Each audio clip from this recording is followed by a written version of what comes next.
Good morning everyone. आज का दिन है मंगलवार और आज का डेट है 3 अक्टूबर 2023, 3 अक्टूबर 2023। तो सुबह सुबह का समय है और ढेर सारे फूल मेरे टेरेस गार्डन पर खिले हुए हैं। सो वही मैं अभी आपको दिखा रही हूँ। साथ में बहुत सारे विजिटर्स भी हैं, उनको भी दिखाऊंगी। आई होप कि आपको थोड़ा क्लियर दिखेगा इस वीडियो में। वैसे जब आप टेरेस गार्डन करते हैं या जो भी दूसरे तरीके का भी अगर गार्डन है आपके पास, तो mentally one has to be prepared कि पेस्ट्स तो आएंगे ही आएंगे, इंसेक्ट्स आएंगे ही आएंगे। तो आपको ना थोड़ी सी उसकी जानकारी और तैयारी दोनों कर लेनी चाहिए। बिकॉज़ आप जो भी ग्रो करते हैं तो उस हिसाब से लेडी बग्स, इंसेक्ट्स और एक वाइट कलर का एक लग जाता है पत्तों में इंसेक्ट। फिर उसके बाद स्पाइडर्स होते हैं एंड ग्रास हॉपर्स होते हैं। वो डेफिनेटली आपके गार्डन को विज़िट करेंगे। हाँ, अगर एक्सेस हो रहा है तो कहीं ना कहीं पे आपको प्लांट्स को उनसे बचाने के लिए थोड़ा सा ध्यान देना पड़ जाता है। आई होप कि इस वीडियो में अभी आपको मैं ग्रास हॉपर दिखाना चाह रही हूँ। तो अराउंड 4-5 ग्रास हॉपर हैं मेरे टेरेस गार्डन में। और ये इस पत्ते पे बैठा हुआ है, काफ़ी बड़ा सा है, और एक दो और छोटे इसके आसपास ही हैं, अगर विजिबल हो पा रहा है क्लियरली तो। नाउ ये क्या करते हैं, ये नहीं, दूसरे और इंसेक्ट्स पत्तों को खा जाते हैं, कलियां खा जाते हैं। तो अकॉर्डिंगली आपको, अभी आप इस स्पाइडर को देखिए, ये तो काफ़ी सारी जालियां बना देते हैं ये पूरे छत पर।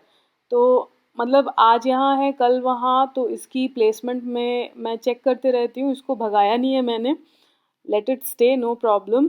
बट वही है कि इनकी जालियाँ कंटिन्यूसली साफ़ करनी पड़ जाती हैं आपको। बट फाइन, ये एक पार्ट एंड पार्सल है मेरे हिसाब से, to have a terrace garden और to have any other form of garden. कोई भी गार्डन हो आपके पास, मतलब ये एक पार्ट एंड पार्सल उसके साथ मतलब आ ही जाते हैं, कोई बात नहीं है फिर भी। पर अच्छा है, अच्छे फूल खिले हुए हैं, हल्की धूप आ गई थी छत पर सुबह सुबह। मीनवाइल मेरे मखानों का स्टॉक मेरे मखानों का स्टॉक ख़त्म हो चुका है, तो मुझे अभी उनको ड्राई रोस्ट करना है। बट मैं ड्राई रोस्ट ना करके मैं उनको घी के साथ रोस्ट करना चाह रही हूँ। तो अगर आपने पहले के मेरे वीडियोस देखे हैं तो आपने देखा होगा, मैंने घर पर ही घी निकाल लिया था मलाई से। तो मैं सारे मखानों को उसमें ही ड्राई रोस्ट कर रही हूँ अभी फ़िलहाल, मतलब घी रोस्ट कर रही हूँ। चाहे तो ड्राई रोस्ट भी कर सकते हैं, बट मुझे घी के साथ रोस्ट किए हुए मखाने ज़्यादा पसंद हैं, ज़्यादा अच्छे लगते हैं। और मखानों को, या फॉक्सनट भी कहा जाता है, इनके बहुत सारे हेल्थ बेनिफिट्स होते हैं। आप गूगल करके देख लें, और बेस्ट स्नैक्स माना जाता है ये। मुझे बहुत टेस्टी भी लगता है, ऑल्दो इनका कोई टेस्ट या स्पेसिफिक फ्लेवर होता नहीं है। आप चाहे जो फ्लेवर इसके ऊपर डाल दें, ये उसके जैसा टेस्ट करता है।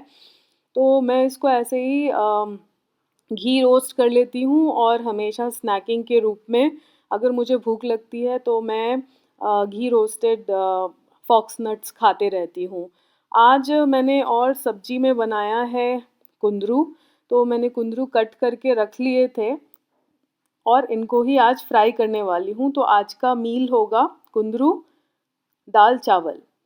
अभी बारी है पड्डू बनाने की। तो पड्डू में मैं डालने वाली हूँ ये सारी चीज़ें जो आपके सामने है, गाजर, धनिया, कॉर्न, प्याज, मिर्ची, एवरीथिंग। और ये सारा कुछ डाल करके मैं इसको मिक्स करने वाली हूँ। मिक्स होने के बाद मैं इसका पड्डू बनाने वाली हूँ। बट ये मल्टीपर्पज़ हो जाता है। आप चाहे तो इससे छोटे छोटे डोसे भी बना सकते हैं, और इन एनी फॉर्म आप इसको खा सकते हैं। चाहे तो इडली भी बना लें, अच्छे से स्टीम हो जाएगा, टेस्टी लगता है। मीनवाइल यहाँ पर मैंने मिक्स कर लिया है, और पड्डू बनाने का बर्तन मैंने गैस पर चढ़ा दिया था, और पड्डू बन करके तुरंत ही रेडी भी हो गए।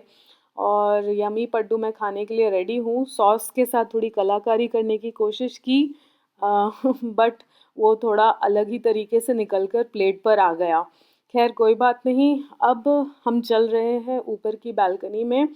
तो बालकनी में मोस्ट ऑफ़ द टाइम मैं जाते रहती हूँ, और यहाँ पे समय बिताना मुझे बहुत ज़्यादा पसंद है।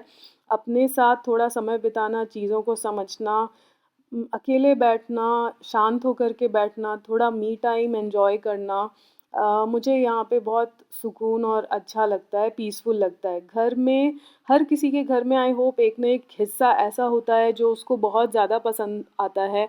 आई होप कि आपके घर में भी ऐसा कोई ना कोई हिस्सा ज़रूर होगा जो आपको बहुत ज़्यादा पसंद आता होगा, वहाँ पे समय बिताना बहुत ज़्यादा पसंद आता होगा। तो मेरे लिए वो हिस्सा ये है, मैं यहाँ पे आकर बैठती हूँ, पढ़ती हूँ, कभी-कभी अखबार भी मैं सुबह का अखबार भी यहाँ पर ही ले आती हूँ और यहीं पर बैठ कर के अपना समय बिताना मैं पसंद करती हूँ। तो मेरी आदत है कि मैं किताबें पढ़ती हूँ और साथ ही साथ अगर मुझे कोई लाइन्स अच्छे लगे तो मैं उनको अंडरलाइन भी कर देती हूँ बुक्स में। तो अगर आप मेरी बुक्स में देखेंगे तो मोस्टली आपको अंडरलाइन्ड सेंटेंसेस, वर्ड्स डेफ़िनेटली आपको मिल ही जाएँगे। मीनवाइल मैं आपको याद दिलाना चाहती हूँ कि अगर आपने अभी तक मेरे चैनल को सब्सक्राइब नहीं किया है पर मेरे वीडियोस ज़रूर देख रहे हैं, then consider subscribing and becoming a part of our family. तो सब्सक्राइब करना ना भूलें क्योंकि आगे आने वाले नोटिफिकेशंस आपको तभी मिलेंगे या मिल पाएंगे जब आपने मेरे चैनल को सब्सक्राइब किया हुआ रहेगा। अदरवाइज़ अगर मैं कुछ भी शॉर्ट्स डालूँगी, रील्स डालूँ, कुछ भी डालूँगी, वीडियोज़ डालूँगी या कुछ भी पोस्ट करूँगी कम्युनिटी टैब में तो वो आपको पता नहीं चलेगा। इसलिए आप सब्सक्राइब ज़रूर करें अगर आपको मेरा कंटेंट अच्छा लग रहा है और कहीं न कहीं पे अगर ये आपको हेल्प कर रहा है तो डेफ़िनेटली सब्सक्राइब करना तो बनता है।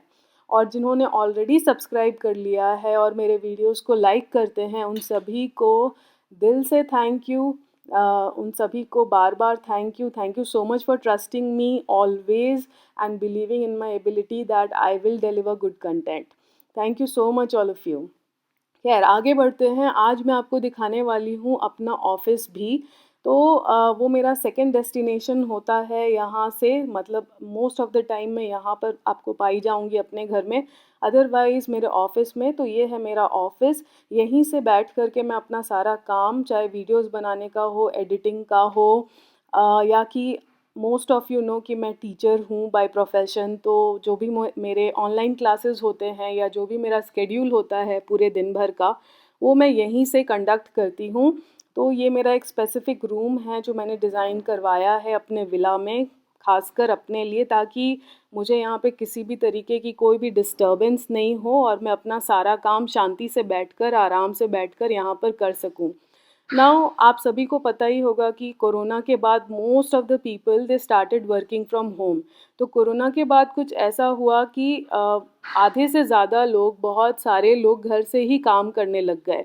घर से काम करने के लिए अगर आपको बार बार डिस्टर्बेंस हो रहा है, बच्चे हैं या कोई आ रहा है जा रहा है या किसी भी और तरीके का डिस्टर्बेंस, अब किसी को टीवी देखना है तो किसी को खेलना है या कुछ भी और करना है, तो फिर काम नहीं हो पाता, काम फिर बीच में रुक सा जाता है।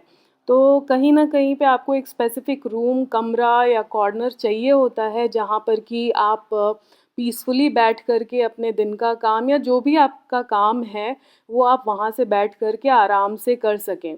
तो मेरे लिए मेरे ख़्याल से मेरे लिए ये रूम है जहाँ पे मैं आराम से बैठ कर के अपने सारे काम एग्ज़ीक्यूट करती हूँ, चाहे वो मेरे टीचिंग से रिलेटेड हो या चाहे वो मेरे वीडियोज़ से रिलेटेड हो। तो वही मैं अपने सारे काम यहाँ से कर रही हूँ। साथ में अगर मुझे कुछ लिखना होता है, पढ़ना होता है, डायरीज़ लिखनी होती हैं या पॉडकास्ट का काम है या ऐसा कोई भी काम है तो वो भी यहीं से एग्ज़ीक्यूट करती हूँ। काफ़ी पीसफुल है और ऐसा कोई शोर नहीं होता है। मुझे अपने सारे काम करने में बड़ी आसानी हो जाती है और मेरी सारी चीज़ें रखने के लिए भी एक स्पेसिफ़िक कमरा हो गया है मेरे लिए। तो वो कहीं न कहीं पे काफ़ी अच्छा है। तो यहीं पे मैं वीडियोज़ एडिट कर रही थी बैठ कर के और कुछ रील्स भी बना रही थी, उनको भी एडिट कर रही थी पोस्ट करने से पहले, शेड्यूल करने से पहले। ख़ैर इन सारी चीज़ों को करने के बाद ज़ोरों की भूख लग गई है, तो जैसा कि मैंने आपको बताया, आज हमारे मेन्यू में था कुंदरू, salad and dal and rice. तो बहुत ज़ोरों की भूख लगी और अब भागते हैं खाने के लिए। उम्मीद करती हूँ कि आप भी अपना ध्यान अच्छे से रख रहे होंगे, टाइम पे खाना खा रहे होंगे, टाइम पे काम कर रहे होंगे और अपनी फैमिली को भी टाइम दे रहे होंगे, बच्चों को, वाइफ़ को, हस्बैंड को। Definitely family comes first, family is a priority. So इसी सोच विचार के साथ thank you, see you again, bye bye.